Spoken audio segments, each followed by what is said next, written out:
Hello, everybody, and welcome to a brand new episode of the Bloody Brilliant podcast. We are back once again. It is I, Jamie, joined with Emma. How are you doing? I'm good, thank you. How are you, Jamie? I'm doing great. The England top is on. England play this evening, so when you're all listening or watching, you'll know how it went. It could go horribly wrong, I'm sure, but we're optimistic at this time. Okay. But we're not Well, here to you talk are. about sport. We're not here to talk about sport, though, and I apologise. We are here to talk about horror. In particular, this episode we are reviewing the 2017 movie directed by Christopher Landon, and that is Happy Death Day. Woo! Woo! Woo! You can tell the optimism is there straight away.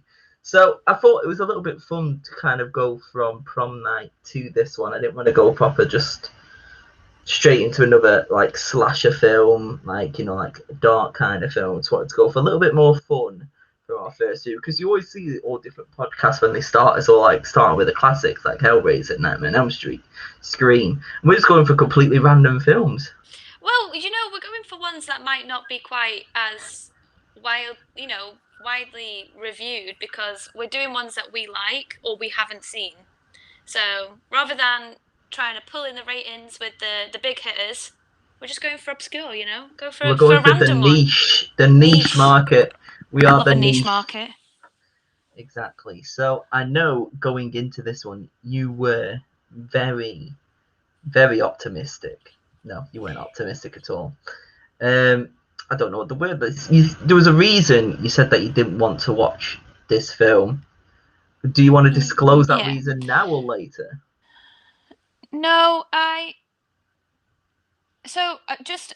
just before we get into any detail about the film, obviously this is a review episode, so we will be doing spoilers pretty much from the outset of this She's dead. episode. No, she's not. Will be spoilers straight away. We kind of when we did the prom night one, we kind of like just drove straight into the to the film. We didn't give any spoiler warnings. So this is your spoiler warning. Either go watch the film or carry on at your own peril. Um, so obviously the premise of the film is Groundhog Day over and over again. I just think they're boring. Those kinds of films. How many times can you do the same day over and over again and it still keep interesting? Is usually my outlook on these sorts of things. But so I'm not.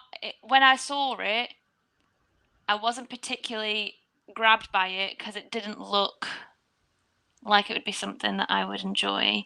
I think especially around uh, my relationship with cinema is kind of like peaked and dipped. So like when I was younger, I used to watch a lot of films and go to the cinema like every week. And then when I got older and I was working more, sadly, obviously, like I didn't have the time for films and things like that as much. And it kind of was around the time where I was working a lot, so I was kind of just like, it really hasn't piqued my interest. So I'm obviously not really that interested in it. So that was kind of why. I guess it was just I had preconceptions of it before I went into the film. Okay. Before we dive deeper into the film, are those preconceptions still true? Yeah. Okay, fair enough. Yes. um, it's funny when you're saying that about the cinema and stuff. I remember the day I watched Happy Death Day at the cinema. Mercedes and we went to do a triple bill, a triple three films at the Nice. cinema back to back to back. She picked a film, I picked a film. She picked Geostorm with Gerard Butler because she loves these disaster films. I chose The Snowman with Michael the Fassbender. Michael Fassbender, the Norwegian detective one, and then Is the that? third one. Come on, I was gonna say, is that the Joe Nesbitt book one? yeah, that's the one. Yeah, Joe Nesbo one, yeah, Joe and Nesbitt. Yeah. then the third film was Happy Death Day, and it was the best one out of all of them. Well, I was gonna say when you stack it up against those kinds of films, I was gonna try to say that it's probably going to be the better one out of the three, to be completely honest with you. But then again, I am very one-sided on that because end of the world films like Geostorm would make I don't like them. I don't. No, thank you. Because they could actually happen to an extent. No, thank you. There's actually science behind those ones. The science behind Happy Death Day to you. I was gonna say, so this is the thing. I don't need to watch the sequel to why do I need to watch the sequel to understand what happened in the first film? No.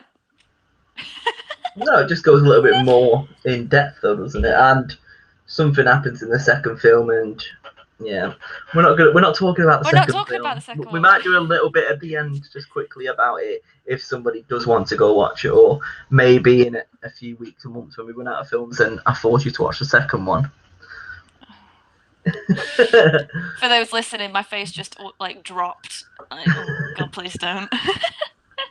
So the films are now 47, I think it is. Was it long for you? No, so it wasn't long. I think I hate to be that person. I hate to be that person, but you were that person with me with Spiral, so I'm gonna be that person. I Who knew who does the he killer touch was his straight banks? away. Oh, I knew fair who the enough. killer was straight away in Happy Death Day. They came on, and I went, "That's the killer." And I watched it with my boyfriend and Ed, and he went, "No, I don't think you're right." I went, I think I am right," and I gave my synopsis to why I thought it was right. And then another thing later happened later in the film, to which I was like, okay, if this does not happen, then that person's the killer. So, and it didn't happen, and I was like, sorted, and I was right from the beginning. Whereas Ed thought it was quite an obvious character, and I was like, it's not going to be that person. I don't say we haven't really gone through the premise of the film yet, so I don't really want to give too much away as earlier we are. But that was kind of, I think that's why it wasn't really a long film for me, because I kind of knew I'd already sussed out who it was straight away. Okay, so we will go into the film now. So this is your last chance. Like, if you haven't seen the film, it will get spoiled. If you don't mind about spoilers, then fair enough. Or you can either, I mean, just listen. There you go. Maybe us describing the film to you may want to watch it. Probably not the way Emma describes it, but you know. There you go. And yeah, this is your final warning. We are going into Happy Death Day. So it begins on a cold, dark night. Now, go on. So we watched the film. I mean, I love like the beginning bit anyway, like the whole. Because for me, I always say it anyway, but it was the first film that I properly saw that had the bye. I always say Bye. bye. Yeah. Yeah, Bye. yeah. And then, so were you hooked from the opening bit? Like, There was a lot of like, right, I'll tell you straight. I hated near enough every single character I met in that film. Hated them. They were the most unrelatable, horrible people you'd ever met. Especially Tree, the main character. She was at the beginning of the film was absolutely horrific. I thought she was the worst person I had ever had the chance of even watching in a film. And do you know what? Big up my boy Carter. He was my favourite character the whole time, and he was in it for about 10 minutes. That wasn't which the same scene over and over again. which one was Carter? the the lad whose dorm room she wakes up in, the main lad. I say Oh, main lad as if there's like any other scene other than her reliving the same day over and over again, but yeah, the male yeah. protagonist. Well, yeah, he's like the male lead in the film. Yeah. But a fun fact, Fun obviously, fact. like every morning, he's always like hunting under his desk. You find out Yeah. what he's hunting for in the second one. Right Oh, now. good. So more Right. reason Well, to watch the second one. I mean, I'm not really fussed about what he's looking for, but maybe if I'm interested to find out, he was. I did like him.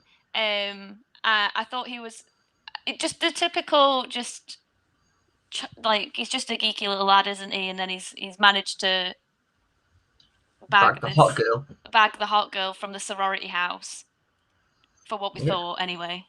it's a dream, isn't it? What a time to be alive. What a time. Luckily, like I said, we've recently watched the film, but a lot of stuff in my head because of the events of the second film and getting a lot of them mixed up at the minute. Yeah, So I don't I want to can say get that. too much because number two does revisit that day again without spoiling anything. Well, yeah, I mean, like, if you've seen the trailer of the second one after watching the first one, you can kind of pick up. It is like, for the most part, a direct continuation. Yeah, So yeah, which I appreciate. To be fair, I feel like, especially with this Groundhog Day esque sort of reliving the same sort of day thing, you can't go too far away from the day. Do you know what I mean? Like, otherwise, there's just yeah, like, what's the point? yeah. And with the second one, they do give a little bit of scientific background onto why this is happening and what's going on that day and stuff, and bringing in a little bit more of the other characters, like the guy who knocks on the door, who's also sharing the dorm room with him. He's like a more main character in the second film as well. But what gave, because we're introduced to basically all of the characters straight away, Yeah. but you saw this character and was like, they are the killer. Why? Um. Shall I go into detail who I thought the killer was from the off, or should we wait off on that bit? You can do it. Let's go for it. Okay, right. So we meet everyone on Tree's way home from Carter's dorm room to the sorority house. The final place that she ends up, after meeting everyone, is her own room, which she is met by her roommate, Laurie, I believe her name is. She looks like she is a medical student because when we first meet her, because she's wearing scrubs. That was not what gave it away. She was very blasé, as a character, so I didn't think she was going to be that much, until she gave her the cupcake to say it's your birthday. To which Tree was like, "How did you know?" And she was like, "Oh, your driver's license." Why was she rooting through her stuff in the first place? She'd already said she was an embarrassment the night before. She was rooting through her stuff, and she's given her a cake. So I was like, she's the killer because she already seems too much in Tree's business compared to everybody else we've met so far. She's definitely the killer. And then when we bumped into Laurie, literally, I think it's about not even 5 minutes later, she has bumped into her at the student hospital. Obviously, Tree ends up having an affair with the tutor that works at the hospital. Hmm. Laurie also sees it before she goes in to see the tutor, and she's like, "I really think this is a bad decision." And I was like, "She wants the tutor. Tree's got the tutor. She's after her." And I was like, and that was it. What cinched the deal was that Tree never ate the cake in any instance. And then there was like one time where she was really close to eating it, and I was like, if she doesn't eat that, then the girl's the killer because she's poisoned the cake, and otherwise she will die. And then obviously that happens later in one of the cycles. But I was just like, yeah, I think I've watched enough like these like, oh, who's done it kind of films where I'm constantly trying to work out who it is and who it isn't every time I watch something. You Does must that get take? that as well though. I do, but do you think that takes the enjoyment out of the film because you can't enjoy the film because all you're doing is like that? Is that? And when you guess it so Analyzing. early, when you guess it so early, you're like, do it. I think I think in the instance of this film it did because everyone else that was posed as like potentially the killer was just such an obvious red herring. I was just like, they're trying really hard for this person to be a red herring, and that she was so unassuming, and she was like, there was hardly any context to her. I was like, it's got to be her. It has to be her. It isn't going to be any of the people that she ends up walking through the plaza to because she has no interactions with them. There's no need for them to be the one that kills her. So that you have to narrow it down to a very small group of people, and most of them are the usual suspects. And then there's the one that's kind of not really got much context behind them and isn't quite as usual suspect. And I was like, it's her. It's her. That's what us girls do, you know. You can't get the man that you want. Poison a cupcake. For legal reasons, that is a joke. I don't actually do these sorts of things. Just saying. Yes, for legal reasons. Just to put that out there, I think the thing as well. I don't know if this is a main thing because I already know the film.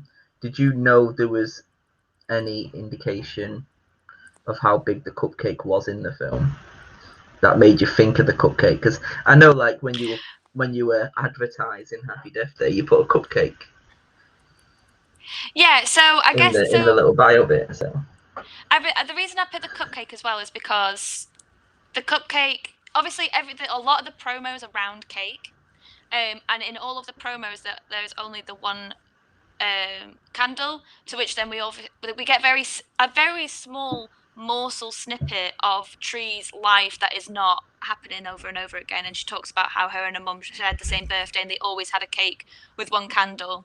So I thought, it's a very sweet gesture. Obviously, it's just one person, one cupcake, and the candle. It was also kind of the cementing in the storyline where it is actually her birthday, which I'm guessing has some sort of tie into why it keeps happening, this groundhog situation. But obviously, I wouldn't know because I haven't watched the second one. But yeah, I think that was kind of like, when you watch one of these films, you try and pick up like bits and pieces to there's always like an item that is synonymous with the film, and I felt like the cupcake is synonymous with the film. It's a constant, isn't it? She always ends up having the cupcake in some shape or form in the lifetimes. She either throws it or she eats it in Yeah. one case. Wasn't the text tone just ingrained in your head? And when I was advertising and stuff, we were filming, I was like, I need to find like the recording of it's your birthday. That song. Oh my god. So why did it change? Because in the advert it's 50 Cent. In the trailers. Yeah. And then in both the trailers, and then we got to the film, and I was like, "What is this? It is very it's your birthday. And I was like, "Oh my god, no!" It took me that kind of made me a bit jarred because I was expecting 50 Cent to come out of the phone, and it wasn't. Yeah, no, I didn't like that at all. No. Also, I was just I think something that kind of took me out of it is just purely how much I hated near enough every character that wasn't Carter. I just hated everyone, especially the head, like the head girl of the sorority house. She was a cow. She was horrible. No wonder her and Tree were like best friends. Air apostrophes, best friends, because I would hate to have met them two women. Horrible people. Again, there's something great with her in the second film as well. But, is this just going to be a really rebuttal to everything? Like, well, in the second film, there's this great with the second film, there's just so many great things that relates with the first film as well, because some other stuff happens and stuff which we'll talk about one day if you decide to watch it. I was going to say, in hindsight, we probably should have watched the two back to back and done a double. Probably now, yeah. Yeah, now we're thinking about it, trying to talk about it. Oh yeah. But hopefully, for anyone that has listened, or maybe after we've talked about it a lot, maybe you will go and watch the second one, Emma. Who knows? Maybe. I mean, number 2 is so much easier to find, by the way. Like, number 2's on Netflix, it's on Netflix. Sky, and everything. I know. But the first one isn't. Why? I don't why. This was what annoyed me as well. As when I was trying to put for anyone that follows us on the Instagram, I put a schedule up every when we plan out a couple of episodes, I put a schedule up of when they're about to come out. And I tried to put some backing music on the schedule post for Happy Death Day. All of the music on Instagram is from Happy Death Day 2.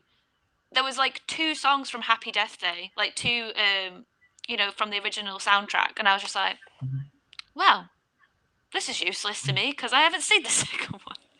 But that's another thing as well. When I was thinking, like, my favourite part from both films is probably in the second one. Oh, and really? It's the bit where, if you saw my post on Instagram in my story, it's a bit where she's just in a bikini and she just jumps out of the plane. Like, bye! Yeah, that's in the trailer. That's in the trailer as well, so I have seen that bit. It's also an Instagram GIF as well of that bit. So it's obviously quite a popular piece, but and it's played to the backing track of Paramore "Hard Times," which is a great song. Oh, is it? It is a great song. Okay, maybe that's it. That one song you've taken me. just watch that scene. I'm gonna watch. I'm gonna watch the whole film just because Paramore's in it. So obviously this was your choice, so I feel like you need to give me some context on why you were insistent on me watching it. Is it just because you were like, you should watch this, or is it because it is a genuine, like, quite favorite? Well, not favorite, but like a good film in your books? I really enjoyed the film. Like I said, when we went to go watch all three of those films, I really enjoyed it enough to go watch it again. I always rank films that if I want to rewatch them again, the rewatchability factor for me is a key part of what makes a good film. And I could happily watch Happy Death Day most days.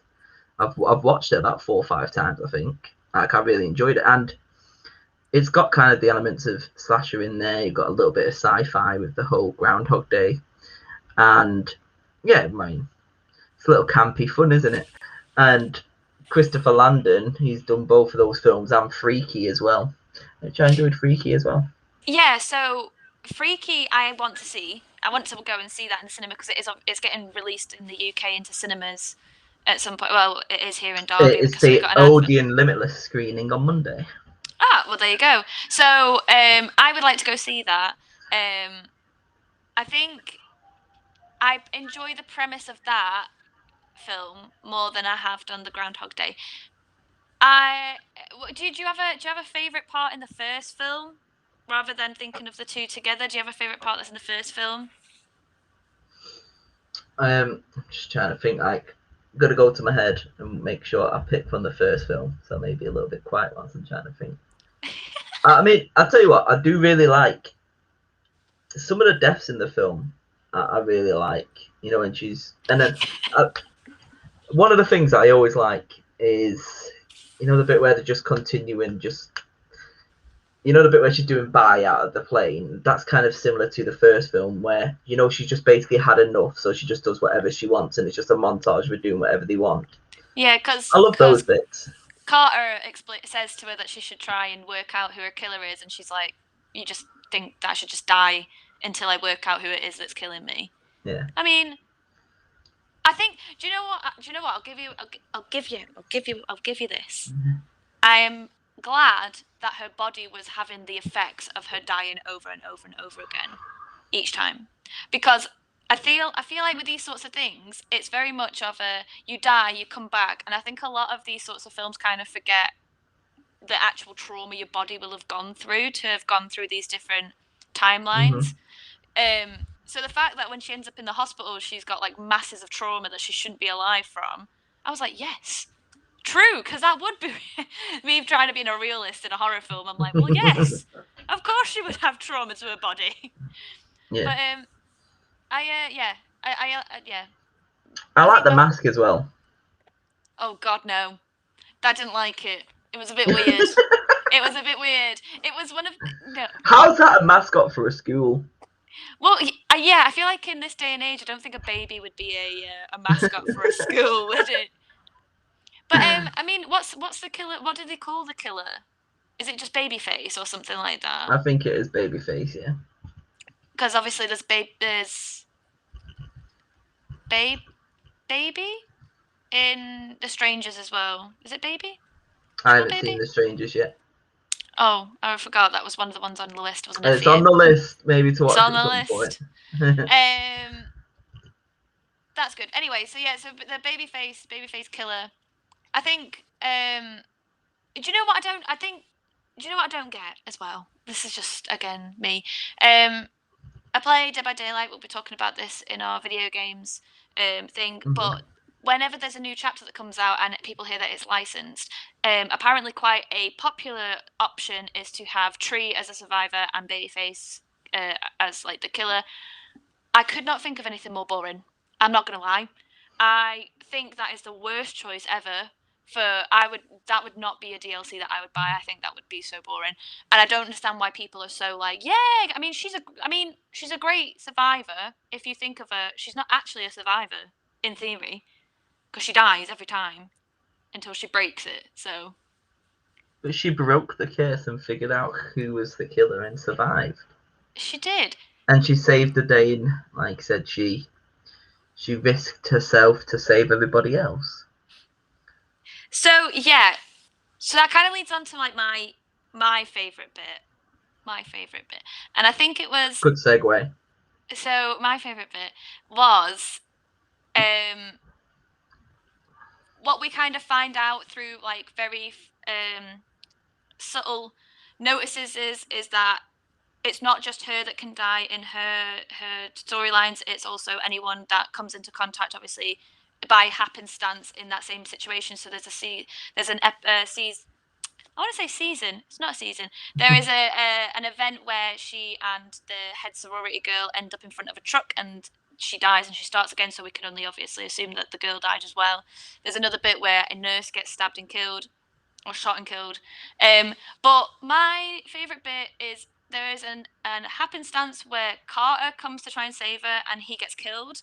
And even though she survives because she works out who the killer is or who she thinks is the killer at that point, she ends up choosing to kill herself to restart that day so she can save Carter in that, because she doesn't want to like carry on her storyline without Carter. And me being a very, I hate romance films, but like self-sacrifice like that in horror films, especially horror films, they just hit me, man. Right in the heart. Heartstrings pulled. That's me. And I just thought, oh, that's so sweet. And she was so mean to him in that first instance, and now she's not mean to him, and it made me happy because I liked him, and I was like, yeah, you go on, Carter. Like, punch the air. Go on, Carter. It's the bit where she drives into the electrical thing, isn't it? No, so you must In be the power thinking of plant. No, so you're thinking the second one because that's not in the first one. This is when she's in the bell tower and she jumps from the rafters of the bell tower. Yeah. Whilst there is a crazy man trying to kill her, because not only have we got this storyline of someone who's trying to kill her, there was a You've got full-on red Mr. Red herring. Herring. We've got Mr. Red Herring, who is a genuine serial killer who has killed multiple young blonde women, and then it's just like, oh wow, this serial killer who's never met Tree before in his life just happens to be in the hospital at the same time when all these killings happen. I was like, oh please, I've seen Halloween enough times. No, thank you. We know it's not him. But yeah, so that was my favorite bit. I was like, she's having character growth. She's gone through the arc. She was really horrible in the beginning. She obviously has grown feelings for this man, and decided that she is going to sacrifice that time of surviving just so she could go back to a time where he's in it. And I was like, cute. But you still hate her. I don't hate her. I hated her. Right. So the way that I look at it, Tree that ends up at the end of the film is a completely different Tree to what we start the film as. Like I said, there is a character growth, but also literally she has gone through hell and back to get to where she is. So I'm like, she is a completely different person. Mm-hmm. Probably going to have the medical bills out the wazoo for the rest of her life for the amount of trauma she's put herself through. But I was like, she is a better person. She is definitely someone who, if she had, I did say right at the beginning of the film, I was like, if he ends up with this horrible girl, I will be very upset. But she wasn't as horrible in the end. As horrible? Also, I don't think she was horrible. No, she wasn't. Well, I mean, she wasn't as horrible. I say as horrible because we only saw her literally just as she had survived. We don't know what happened on the 19th. We just saw the beginning of the 19th. Well, see, like your face, like, well, we do know what happened on the 19th because I've seen the second one. Well, I've not. I don't. As someone who's just watched the first one, I do not know what happened on the 19th. Though, naughty Carter, he was mean to her, and he did play a trick on her, thinking that she had looped again by playing her phone in her phone. It's your birthday. It's your birthday. So as well, it's her birthday. And she's like, I don't tell anyone it's my birthday, but her ringtone on her phone is saying it's your birthday. What's that about? Why would you do that? That sounds like you want people to know it's your birthday. Yeah, well, she's always supposed to be alone, isn't she? But besides her roommate, but she's an embarrassment apparently. But maybe she'd bring 50 Cent back. Yeah, I was missing the 50 Cent. I'm not gonna lie. It kind of like eased you into the scene, whereas that other alternative ringtone kind of just like slapped you into the scene straight away, and I was like, oh my god, it's happening.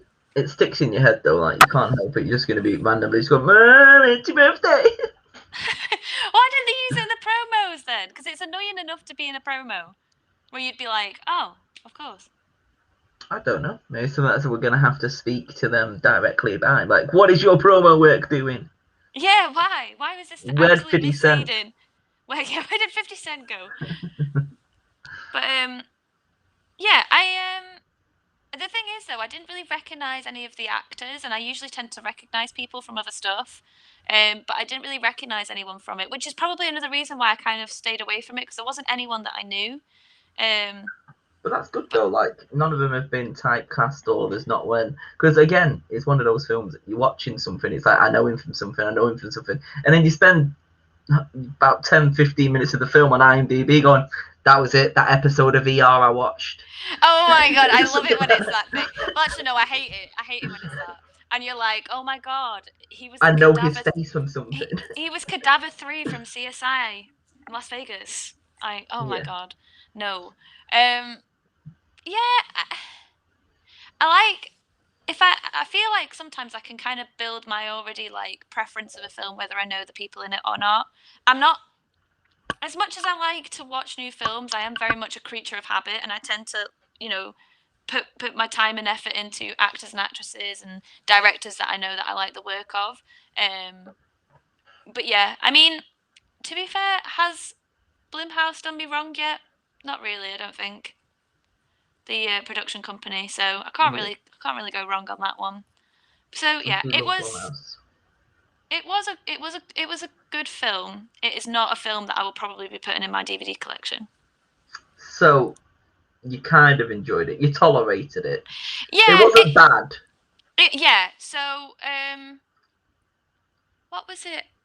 Ed had compared it to. Ed compared it to a different film, and he was like, "That was better than the film that you compared it to." And I can't remember what film it was for the life of me. I do apologise because that was just a pointless sentence.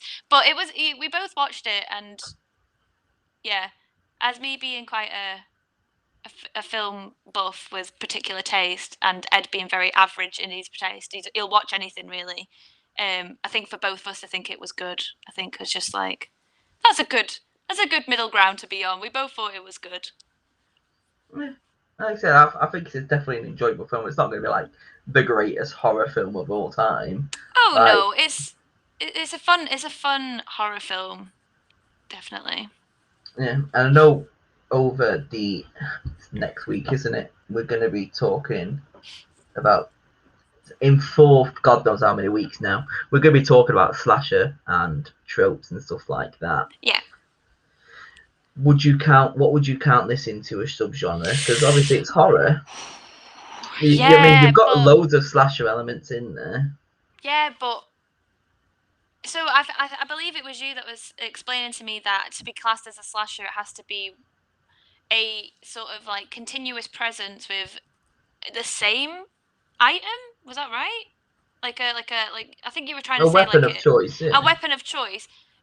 Can you call it a weapon of choice? She died a different way every time. Yeah, but there was still a mass killer like stalking her.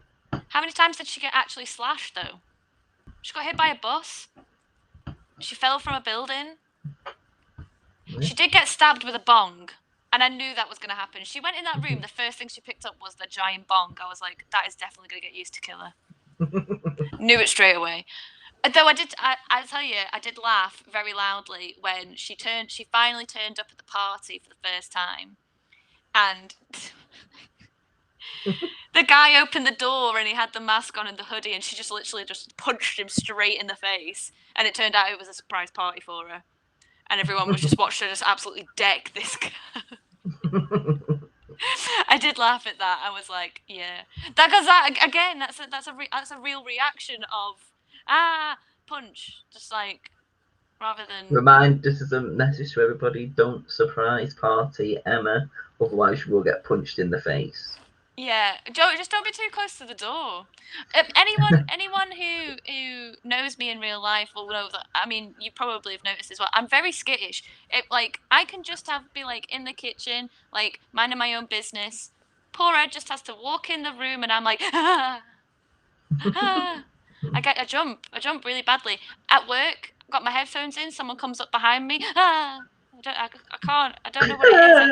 I've got no spatial awareness. I can't sense anyone near me. So when people get too close to me and I'm not paying attention, I'm like, really made me drop my croissant. Like, Gonna drop Microsoft. basically, that's me. So yeah. So I would imagine that I would be like, well, or like push him out the way at least. Maybe not punch, but yeah. Yeah, fair Nobody's gonna be enough. throwing me parties anyway. What was I going to say? We posted about this obviously on our Instagram.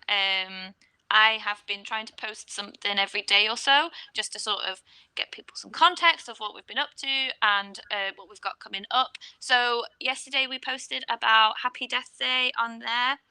We asked for some comments. We did have a comment.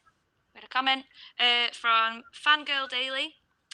We asked for people's opinions and just thoughts about these sorts of films, and they asked our opinions on how Groundhog Days can be pulled off in the horror genre, and just our general themes towards slashers and Groundhog Days in general. So I personally thought that it was good in a horror genre, just because I think the premise of dying, rather than just going to sleep and waking it up and if it's the same day, I think that was a good, horror element of it. And like you said, there was a lot of like crazy ways of her dying. It wasn't always the same way every time. She tried to avoid it every time, and it just unfortunately happened every time. So I think in this context it was good. I just think Groundhog Day films in general for me are just not my cup of tea, not my cupcake. Not Really, your cupcake. not my cupcake. I argue, like, with Groundhog Day films, like Groundhog Day, the film is alright. Mm-hmm. So one thing I love about Groundhog Day, I don't know if you've ever seen this.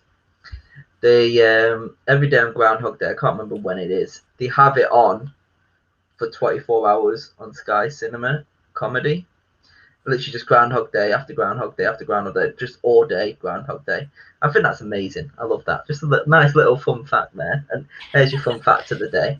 But Groundhog Day's alright. Like Bill Murray's great. Like he's amazing. Have you seen Groundhog Day?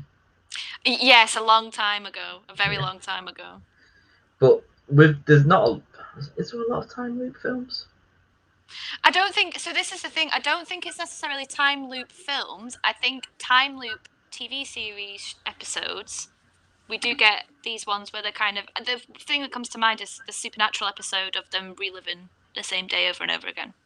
I am right that definitely happens, doesn't it? Heat of the moment. Yeah. I was going to say you're the resident supernatural, knowledge base. Just got the tattoo. Yeah. For those watching, Jamie showed his tattoo. The supernatural anti-possession tattoo. Yes. Always prepared. But yeah, there is a. I don't want no demon getting inside me, but yeah, there is an episode of Supernatural where Dean keeps dying. He dies like 200 odd times in that episode. But again, it's another fun episode. But going away from horror, the 2020 movie Palm Springs with Andy Samberg, my film of the year. Like, I absolutely loved Palm Springs. I rewatched it the other day as well. I love it. Did you not like it? Have you watched it? No, I haven't. But that was the film that Ed compared it and said that Happy Death Day was better than Palm Springs. Yeah, I knew. So when the minute you said it, I was like, that was it. Because I remember saying to him that it was your film of the year for 2020. And he was like, really? And I was like, yeah. Yeah, it was. I'm pretty sure he said Happy Death Day was better than that. We'd have to get him in for confirmation, but he has gone out of the flat for now. No, I love Palm Springs. It's phenomenal. I rewatched it again the other day, and I still love it. Because again, sometimes it's like I watched it the first time, like yeah, it's really good. Then I was like, I need the second viewing just to confirm it, and it was great. I really did enjoy it when I watched it the other night. But Happy Death Day. In regards to horror, I don't. How would you do it differently then? Like this is the only horror film that I can think of that has done the time loop. I can't think of any other ones at this moment in time. So there were parts of it that you didn't like. How would you do a time loop horror film? See, this is the thing. I don't think because Hollywood keeps regurgitating the same concept and everything, and remaking and rebooting. This is an original idea, technically. Oh yeah, it's a technical it's a new It's a spin spin on the genre. on a genre. It's just it's like I said at the beginning. How many times can you do it to make it interesting? And I think it really builds on. It depends. I think this film outweighed the boring aspect of the same day being over and over again by having those different ways of being killed, having the I think a good portion of all the different times that she dies was actually a montage, which I think was a good way of doing it, rather than it literally being just over and over and over and over again. Because obviously we Mhm. know the same like 10 minutes at the beginning of each day. We don't need to see any more of that again. And it had these characters that were just outrageous, even though they were quite negative. That there was just something to kind of like, I don't know. I think I definitely liked the the bit where you can kind of see her character grow through the montage. So, like you said, she kind of at the beginning of it, she kind of does ones where she just like goes out and wears no clothes and she streaks, and then there's the one where she thinks she's basically like worked it all out and she's like, I'm gonna go sort it out, it's fine. She picks up a pillow, she makes sure she prepares for the guy to faint, she signs the thing, she makes sure the couple get out of the way of the sprinklers, and she speaks to the guy that she had went on a date with and told him it's okay to be who he is. And I just think that kind of was really nice. Because she is painted as such a horrific character at the beginning. Um, but again, once you've seen it, I was just kind of waiting, like, come on, just work it out. Come on. But there was no, again, there was a very short-lived fight scene. You would think these kind of like build up to like a big fight, monumental scene, but it wasn't. There was two, and they were both quite short, really. Well, short two. Shorter than prom night. I mean, prom night was pretty short. There was like a small wrestle on the floor, and then someone got hit With in the head with Cloven an head. axe. No spoilers technically because we didn't tell you who got clanked. But yeah, I think it was good. It was a good spin on it. It's just I think because I'm not really into that like the time travel genre thing. I don't think not time travel, but like Groundhog Day. I don't think I could do it any better, just purely because I don't have the I don't brain care enough to capacity. do it. I don't have the brain capacity or care to do it, to be honest with you. So yeah, Yeah. I think it's good. The way it's done, good. There was some good aspects to it. It's just not my cup of tea. No. What about you? Is there anything you would Would you improve on it? recommend it? Would I recommend it? Yeah, I would. I think this is the thing. I think especially when it comes to um, films in general, you have people who like gatekeep films for no reason. Mhm. Um, Especially in the horror genre, I feel like that because there's so many different aspects of horror. A lot of people like gatekeep, and if they don't like a particular thing, they're like, oh, you won't like that. It's so subjective. I think you have if you didn't massively dislike a film, then you have to recommend it to people because then it shows, if you have that idea of I would recommend Happy Death Day to my friends who don't really like horror because I think it is a soft enough integration into a horror film that they would be able to sit there and be like, that was actually quite enjoyable. I enjoyed that. Yeah. And there's not a lot of like scary moments or massive No, jump scares in the film. no. And it's, And enough gruesome deaths to keep you entertained. yeah, and even then, when you say gruesome deaths, they're gruesome in context. They're not actually visually gruesome for the most part because it blacks out to her waking up whenever the actual impact hits. Mm-hmm. So I think there's only the one that we see when she gets hit in the head with something and then she ends up falling on the pillow. That was a very nice shot scene. I can't remember Like what the she got hit with. transitions to her underneath the blanket. Yeah, that was very nice. I appreciated that. I appreciated that. But yeah, I mean, you would obviously recommend it because you recommended it to me. So Yeah, and like I said, it's a little bit more light-hearted to the typical horror that we're used to. I know your like go-to happy place is Silent Hill, so yeah, my make me feel better. Well, obviously, again, as people have been on Instagram, my two of my like favorite films to watch when I'm having a really sad day is Silent Hill and Silent Hill Revelations. Even though people proper pan both of those films, but I'm just like, shh, let me go to Silent Hill. Be better there than it is here. And then I watch it and I'm like, I feel better now. I don't know what it is. Just endorphins for some weird reason. Do you have like a weird film like that? That's like a horror film? Because I know obviously you'll have like. I I was feel gonna say, you'll. like, my happy place is Mamma Mia. Mamma Mia. That is a horror film to me. No, I love Mamma Mia. Can watch that anytime. Always makes me happy. Yeah. Horror film. It's probably gonna have to be Scream. Like anytime it's on. But yeah, it's one of my favorite films of all time. If I had to go for like a weirder horror film that I would just like to chuck on when I don't know. It caught me off guard. I need to think about it. I will come back to it. The man that's usually never lost for words is stunned, silent. Yeah, it's because I'm trying to think of like other loads of horror films in my head, and I can't think of any at the moment. Because like there's films that I really enjoy, but I haven't watched again. Like I enjoyed it, like the remakes, but I've only watched them once or twice. I went to see them in a double bill when the second one came out, and it was worth it. But Haven't watched it still, since. well, I haven't watched them since. I don't think, but I do. I prefer the 1990 TV one, to be honest with you. Yeah. I that's Tim only Curry one. yeah. I don't know why. For some reason, I just had no connection to the adult actors for the most. Oh, except from Richie and Eddie, but that's a given. In the remakes ones, in the 1990 ones, I was a bit more. I just, yeah, I felt better. I still cry every time watching all three of them. To be honest, actually, if you watch I say three. There's the two-parter and also the TV film, but I cry every time. Just gets you the feels, man. Also, I've read the book.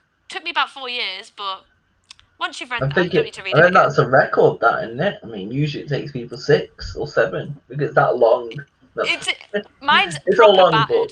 It is a long book, and it is proper battered. It was already a rebought one, so it's been like obviously it had an owner before me, and yeah, it's just since the like half of the front ripped. I've had to like sellotape it back to piece like back so it doesn't fall apart so many times. Don't even get me started on what my Game of Thrones book looked like. I'd throw it away. I'm sorry to anyone that like collects books because I do myself and I do look after my books, but that one was just in such a horrific state. It had to go. The pages were stuck together. I'm going to be a little bit boring here because everybody knows me, but it has to be Saw. Yeah, so this is I can watch Saw any day. It's one of those again I could just throw on and I just love it, and it's my favourite score from any film. Yeah, I love the scores of Saw. I do listen to the Source score The quite Saw often. score. It's hard to say. The Source score. Almost as bad as Bloody Brilliant Podcast, isn't it? Who came up with a name like that? Yeah, I think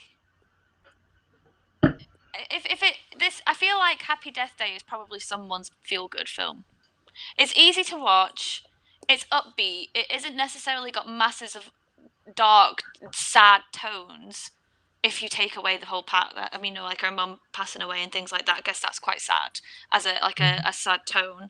But yeah, other than that, it's quite an uplifting kind of horror film, if that can be something. So yeah, I do imagine that. It doesn't take itself so seriously. It's campy in ways. It's a fun film.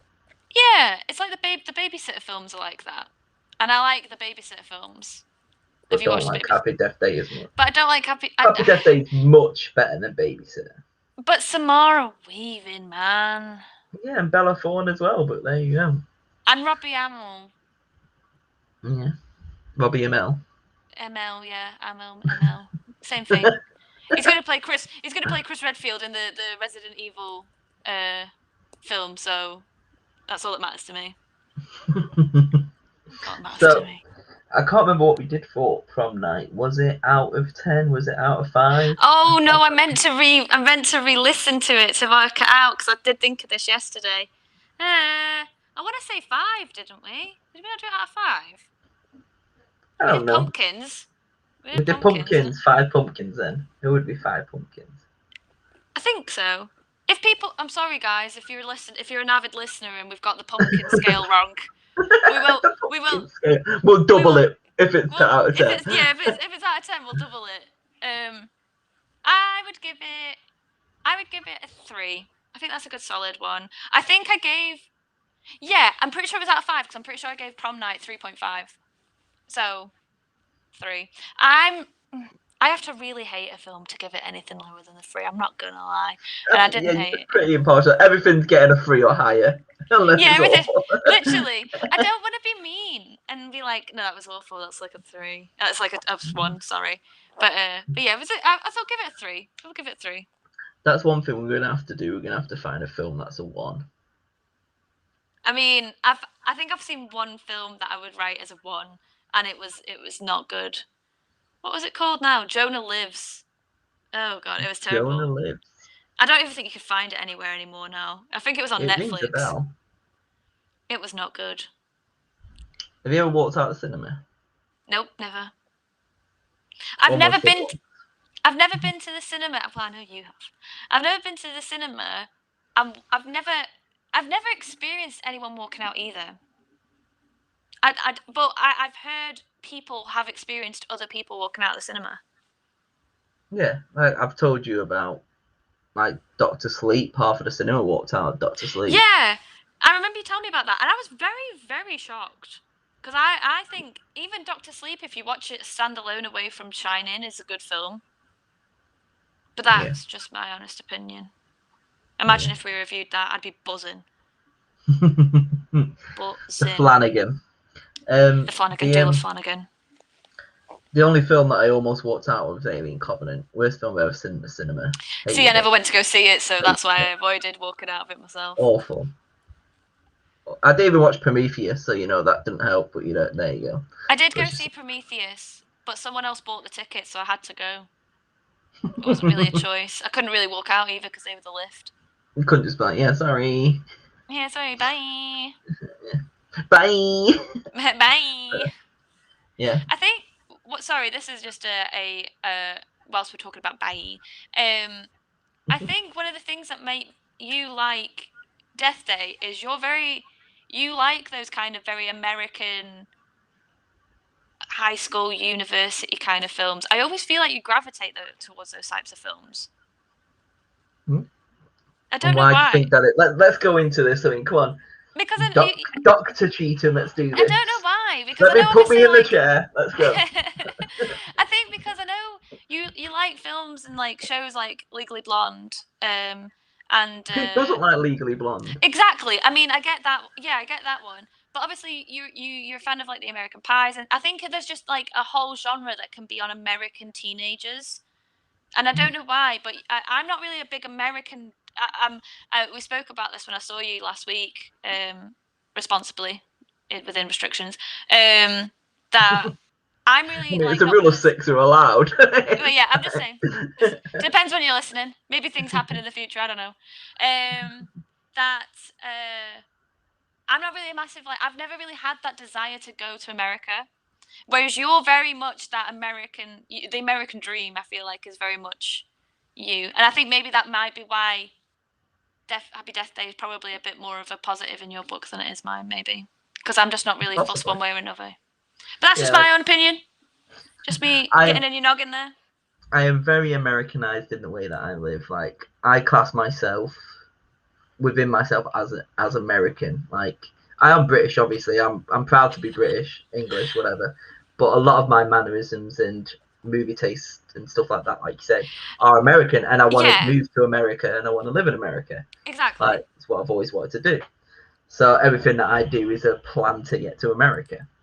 So I love America. I've been several times. Been to New York, Florida. Is that it? I've been loads of times. New York and Florida. Been Florida twice. New York 3 times. because I want to move to Florida and I love New York. It's the best place in the world. But yeah, maybe again, I would happily watch these Americanized films. Like there's some really crap ones out there, don't get me wrong, but your American teen films like American Pie, I can't leave Good Blonde as more of a chick flick type of film. I don't think it's.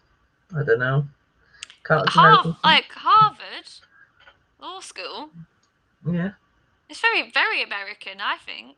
Especially with the time and the way they dress and stuff like that. It's very American. Yeah. Well, it's like I'd put Clueless in that bracket to American Pie. So see. And Heathers. See, they don't scream to me as much American. What? As I don't know why, but I don't get me wrong. I think mainly because Heathers has such a chokehold on my childhood. Probably was far too young to be watching Heathers, but it just killed me off. I love Heathers so much. You watched Heathers for the first time with me, didn't you? Yeah. So yeah. I think the thing with Heathers as well, it's very dreamlike, and there's a lot of dreamy kind of sequences, which kind of pulls me out of the whole American school system sort of thing. I don't know. I don't know how else to describe it. Riverdale screams American at me. Yeah. They just get away with some stuff that you wouldn't get away with in Britain. Do you know what I mean? But who wants to see a British version of it? Or remake it into Britain? Could you imagine doing a Happy Death Day with in a British high school? I think this is the thing as well. Americans look so much older and more mature than English. Well, she is in uni, to be fair, in Happy Death Day. But it's when I went over to Florida to Daytona, they're I'm quite young and baby faced anyway, but they all looked older than me, bigger than me, and stuff like that. I'm just Jesus, they're 18. The different kind of fucking water they're drinking over there. I was gonna say it's something in the water out there, isn't it? But it's the same with. I know obviously this isn't classing every single American this way, but if you ever watch American football and college football, some of these high school and college football athletes are just built like something completely different, and they're so mature and so ahead of their years. Yeah. It's just how are you only 21? Yeah. It looks about 40. Looks about 40. Yeah. I don't know. I think, especially because horror, big budget horror, has been very American. It always has been, and I think even though aesthetically British horror and things like that are probably a bit more artsy, I think, especially in the older stuff that we have. Americans have always been very big and loud, especially in the horror, and I think these locations like universities and high schools have just come synonymous with horror film, especially American high schools and universities. A UK university you couldn't imagine Tree just walking through a campus like that. Again, we don't have things like sorority houses and freshmen. We do have freshmen, but it's a little bit different. The Greek system, yeah. So yeah, I guess it gives you more to play with because we're a bit. It's very linear here with you go to your classes and you have the social life, whereas there they have all these different extracurricular things, especially with the Greek systems and things like that. But yeah, anyway, that was just a complete side note. We got very psychological there on the build out of why Jamie likes certain horror films more than I do. But yeah, I would give it 4 pumpkins because why not? Like I said, I enjoyed the film. I would happily watch it again. It's not one of those films I'm just never watch it again. For some reason, I don't own it, but I own Happy Death Day to You. No idea what's going on there, but yeah, it's a fun film. Like I said, there's some great moments in it that I really enjoyed. Definitely, I think we probably should have watched number 2 as well and just linked them both together because there's so many great moments in number 2 as well. And like I said, I was mixing them both up at the time as well because they do revisit that day again. And other stuff happens, which again, this isn't a spoiler episode for Happy Death Day to You, so I won't go into too much detail. That will be in God knows when we run out of other films, and then you're like, okay, let's put it on there. But yeah, 4 pumpkins for me. 3 for me. So there you go. 3.5 on average. 3.5 on average. There you go. So yeah, I guess that concludes Happy Death Day. Next episode is video games, horror video The one games. it's the one you've been waiting for. Welcome I to am. the episode of Dead by Daylight. It won't just be Dead by Daylight. Please don't skip that episode because it will not just be Dead by Daylight. I will be talking about other things as well. But yes, I'm very excited. I have been very looking forward to this one. Just completed Village. Yes. Gonna be replaying it again at some point. Such strong feelings. I will talk about them in that episode, so stay tuned. But if you want to have an idea of what we're going to talk about in the next couple of episodes, please head over to our Instagram, where you will find our schedule in the pinned highlights at the top. You should see it if you're watching us. It is on the screen now, but it is just at Bloody Brilliant Podcast on Instagram and also Facebook, which we try and update regularly. It's not always about what we're going to talk about. It is just about general chit chat about films, horror stuff. Me and Jamie between ourselves probably have a lot of photo content, stuff we can take photos of that is horror related. So have a look, check it out, come and talk to us. And that's it. Yeah, and thank you very much all for listening. Make sure to press that follow button or like, subscribe wherever you are. If you've been watching us, hello, goodbye. Bye.